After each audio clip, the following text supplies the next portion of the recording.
இந்த முறை நான் ஒரு 3-4 காரணத்துக்காக மிகவும் வேதனை அடைகிறேன். 1, தேர்தல் 4 மாசத்துல வரும்போது இப்போ உங்களுக்கு என்ன அவசரம்? 2வது, இதை செய்வதாக இருந்தால் ஃபார்ம் எல்லாம் முன்னாலேயே அடித்து 100% ஃபார்மை டிஸ்ட்ரிபியூஷன் பண்ணி பயிற்சி எல்லாம் கொடுத்த பிறகு நீங்கள் அறிவிக்கணும். நீங்கள் அறிவித்த பிறகு ஃபார்ம் அடிக்கிறீங்க, அறிவித்த பிறகு பயிற்சி அளிக்கிறீங்க, அறிவித்த பிறகு ஆளை தேர்ந்தெடுக்கிறீங்க. யார் பிஎல்ஓவாக இருக்கணும், யார் சூப்பர்வைசர். அதாவது எப்படி பண மதிப்பிழப்பில் வாய்க்கு வந்ததை பேசிட்டு அதுக்கப்புறம் நோட் அடிக்கிறது, ஏடிஎம் மாற்றுறதுன்னு வேலை செஞ்சுட்டு இருந்தாங்களோ, இந்த முறையும் ஆசைக்காக ஒன்று அறிவிச்சிட்டு செயல்பாட்டை பற்றி கவலைப்படாமல் அறிவித்து விட்டார்கள் என்ற கவலையும் வேதனையும் வருகிறது. குறிப்பாக சொல்கிறேன், 3வது பிரச்சனை, இந்த டேட்டா என்ன சொல்கிறாங்க, 2005 மாநகரங்கள் இல்லை 2002 புறநகரங்கள் அன்னைக்கு நடந்த எஸ்ஐஆரில் உங்கள் பெயர் இருந்தால் நீங்கள் வெறும் புது ஃபோட்டோ மாத்திரம் போட்டுட்டு நீங்கள் ஆட்டோமேட்டிக்காக கையெழுத்து போட்டு ஓட்டர் ஆயிடலாம். ஆனால் மக்கள் தொகையும் சரி, தொகுதி வரையறையும் சரி நிறையா மாறி இருக்கு இந்த 2 ஆண்டுகளுக்கு முன்னால் நடுவில். இப்போ 2005 பார்த்தீங்கன்னா மத்திய மதுரைன்னு ஒரு தொகுதி இருந்தது உண்மை. ஆனால் அன்னைக்கு வாக்காளர் எண்ணிக்கை வெறும் 1,40,000 என்னமோ. அதில் பல பேர் தவறியிருப்பாங்க, பல பேர் ஊர் விட்டு ஊர் போயிருப்பாங்க. மிஞ்சி போனால் அதில் 1,00,000 பேர் இன்னும் இன்றைக்கி இருப்பாங்க இங்கே. ஆனால் இன்றைக்கி வாக்காளர் எண்ணிக்கை கிட்டத்தட்ட 2,40,000. அப்போ 1,40,000 பேர் ஆட்டோமேட்டிக் குவாலிஃபிகேஷன் கிடைக்காது. இது என் தொகுதியில். பக்கத்து தொகுதி எடுங்க, மதுரை வடக்குன்னா அந்த மாதிரி ஒரு தொகுதியே கிடையாது 2005. 2011 மரவரையில் தான் அது வந்துச்சு, கரெக்டாக? அப்போனா அது 100% புதுசாக எடுக்க வேண்டியிருக்கும், இல்லை பக்கத்து தொகுதியிலேருந்து கொண்டாந்து காமிக்கணும். இந்த வேலையெல்லாம் 30 நாளுக்குள்ளே முடிக்க முடியுமா? ஃபார்மும் பத்தலை, ஆளும் பத்தலை, ஆளுடைய ட்ரைனிங்கும் பத்தலை.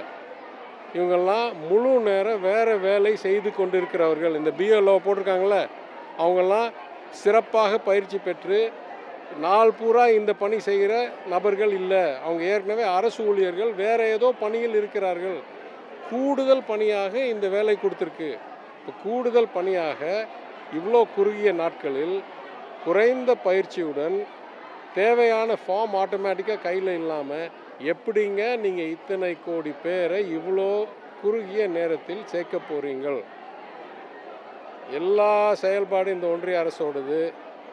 வாயில் வடை சுடுறது ரொம்ப சுலபம், அது செயல்படுத்துறதுக்கு திறன் வேணும், திட்டமிடணும், யோசிக்கணும். ஆக்சுவலாக கிரவுண்டில் யார் போய் பண்ண போகிறாங்க, அவங்களுக்கு என்ன நம்ம சக்தி கழிக்கணும், எவ்வளோ நேரம் கொடுக்கணும், இதெல்லாம் நீங்கள் நினைக்காம நான் ஆணையிட்டால் அது நடந்துவிடும்னு இறைவன் மாதிரி நினச்சா இது சாத்தியமே இல்லை செயல்பாட்டுக்கு.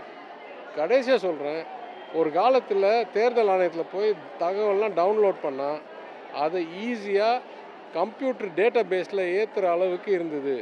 அது எக்ஸலில் பிடிஎஃபை மாற்றி பிடிஎஃபை பப்ளிஷ் பண்ணுவோம், இல்லை ஒரு காலத்தில் கேட்டால் எக்ஸலாக கூட கொடுப்பாங்க. அப்போனா அதை எடுத்து ஆய்வு செய்கிறது மிகவும் சுலபம்.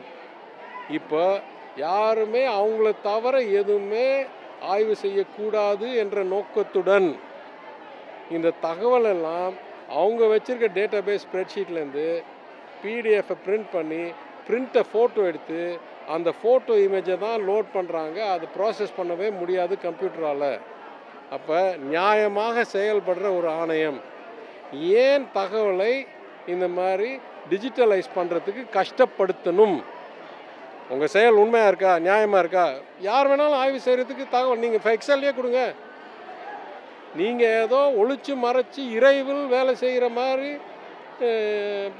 நபராக இருக்கீங்க, அதனால தானே நீங்கள் மறைக்க பார்க்குறீங்கன்ற அச்சம் வரும்ல. அதனால் இந்த திட்டமே இந்த நேரத்தில், இந்த குறுகிய நேரத்தில் தேர்தலுக்கு முன்னால் இந்த குறைந்த ஒரு பணியாளர்கள் எண்ணிக்கை வைத்து என்ன சொல்கிறாங்க, ஒரு பூத்துக்கு ஒரு ஆள், ஒரு பூத்தில் 1000 ஓட்டு இருக்குது. ஒரே ஒரு ஆள் இந்த 1000 ஓட்டை வேலிடேட் பண்ணணுன்னா எவ்வளோ நேரம் ஆகும்? அவங்க ஏற்கனவே வேறு பணியில் இருக்காங்க. ஒரு நாளைக்கு மிஞ்சி போனால் 2 மணி நேரம் 3 மணி நேரம் இந்த வேலையை செய்ய முடியும். அந்த நேரத்தில் கரெக்டான ஃபார்ம் இருக்கான்னு தெரியாது, அவங்களுக்கு ஆப்பை யூஸ் பண்ண தெரியுமான்னு தெரியாது, எதுவுமே தெரியாத நேரத்தில் ஒரே மாதத்தில் முதல் பட்டியல் இடணுன்னா இது செயல்பாட்டுக்கு ரொம்ப கடினம்.